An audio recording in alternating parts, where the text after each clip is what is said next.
লাগে।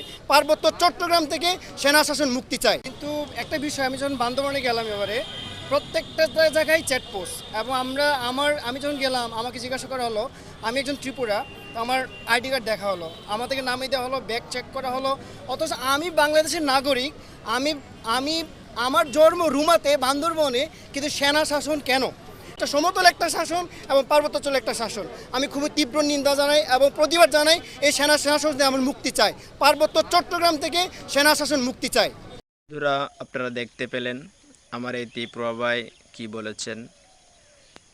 তাদের আসলে একটা জিনিস আমি বুঝি না, যে পাহাড়ে সেনা থাকলে ক্ষতিটা কার, লাভটা কার?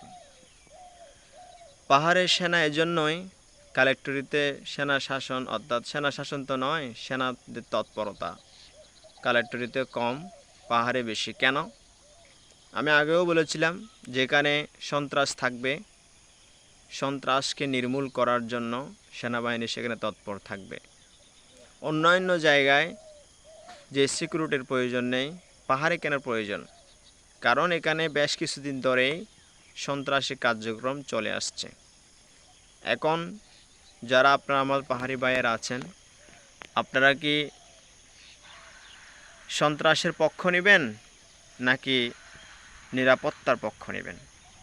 আপনারা যদি সন্ত্রাসের পক্ষ নেন তাহলে সরাসরি বলেন, আর যদি বলেন সেনাবাহিনী আমাদের প্রয়োজন নেই, তাদেরকে আমি বলবো সেনাবাহিনী প্রয়োজন আসলে কারো ছিল না।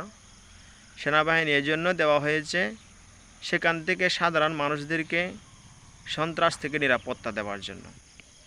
সেনাবাহিনী তুলে নিতে হলে একটা জিনিস আগে করতে হবে, সন্ত্রাসকে নির্মূল করতে হবে। আগে সবার উদ্যোগে, আপনাদের উদ্যোগে যারা বলছেন সেনা শাসন অর্থাৎ সেনাদেরকে তুলে নিতে, তাদেরকে বলছি আগে সন্ত্রাসকে নির্মূল করুন। আজকে যদি সন্ত্রাস নির্মূল হয়ে যায়, আজকে বিকেলেই সেনা এখান থেকে চলে যাবে, এখানে সেনার কোনো প্রয়োজন নেই। সুতরাং যারা সবসময় সেনাকে দেখাচ্ছেন, সেনা থাকতে আপনাদের অসুবিধা বলতেছেন, তাদেরও ইতিহাস আছে। আপনারাও বলেছেন আপনাদের বাইকে গুম করা হয়েছে, নিয়ে যাওয়া হয়েছে, আবার আপনারা মুক্তিপণ দিয়ে তাদেরকে এনেছেন। তো এই জন্য এখানে সেনা গিয়েছেন, এমনিতেই সেনা ওখানে যাওয়া হয় নাই, সেনা দেওয়া হয় নাই। আপনাদের নিরাপত্তার স্বার্থেই বাংলাদেশের সেনা, আপনাদের জাতির সেনা, আপনাদের দেশের সেনায় সেখানে অবস্থান করছে, মূলত আপনাদের নিরাপত্তার স্বার্থে। এখন যদি আপনারা বলেন সেই সেনাবাহিনীকে তুলে নিতে, তাহলে আপনারা কি নিরাপত্তা চান না, নাকি আপনারা কুকিচিন সহ বিভিন্ন রাষ্ট্রদ্রোহী সংগঠনের কাছে আপনারা দেশকে সঁপে দিতে চান? সুতরাং ভেবেচিন্তে কথা বলবেন। দেশের বিরুদ্ধে যাওয়ার কোনো সুযোগ নেই। দেশের বিরুদ্ধে গেলে আপনার ক্ষতি, আমার ক্ষতি, সবার ক্ষতি।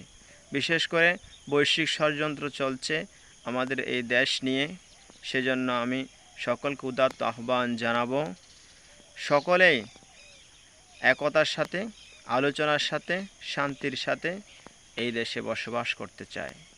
সকলকে ধন্যবাদ।